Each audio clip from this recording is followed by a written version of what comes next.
യാത്രകൾ അങ്ങനെയാണ്. എവിടെ തുടങ്ങുമെന്നോ എവിടെ അവസാനിക്കുമെന്നോ പറയാൻ കഴിയില്ല.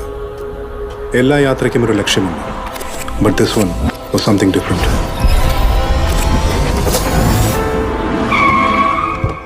ചാടിച്ചാവാൻ വേറെ വണ്ടിയൊന്നും കിട്ടിയില്ലേ ചേച്ചി? ഒരൊറ്റ അടിയൊന്നും ഉണ്ടല്ലോ.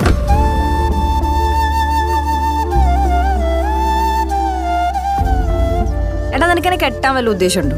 അതിന് ഞാൻ മാത്രം വിചാരിച്ച പോരല്ലോ. നിന്റെ അപ്പം വെള്ളോടി ഒന്നുകൂടെ സ്ട്രോങ് ആക്കണ്ടേ?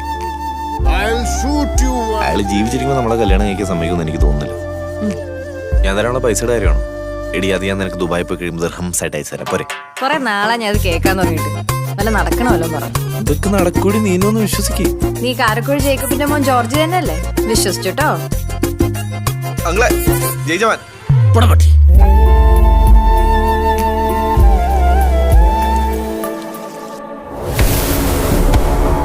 എടാ, ഈ പെമ്പിള്ളാരെ കൊണ്ട് അസമയത്ത് പുറത്തിറങ്ങാതെ പകല് വല്ലതും പൊയ്ക്കൂടെ? അതെന്താ സാറേ, പെമ്പിളർക്ക് ഈ സമയത്ത് ഇറങ്ങാൻ പാടുന്ന വല്ല റൂൾ വല്ലതും ഉണ്ടോ?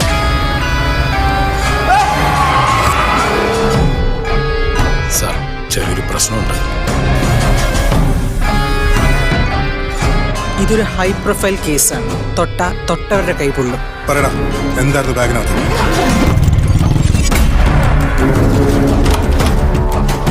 ആ ചെറുക്കനും പെണ്ണും എന്തോ ഹൈഡ് ചെയ്യുന്നുണ്ടോ എന്നൊരു സംശയം. നിങ്ങളെ ഞാൻ പൂട്ടും.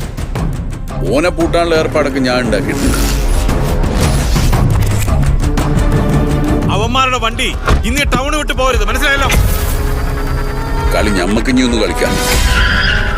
നെകളിപ്പല്ല സാറേ, ഒരു ജേർണലിസ്റ്റിന്റെ കോൺഫിഡൻസ് ആണ്.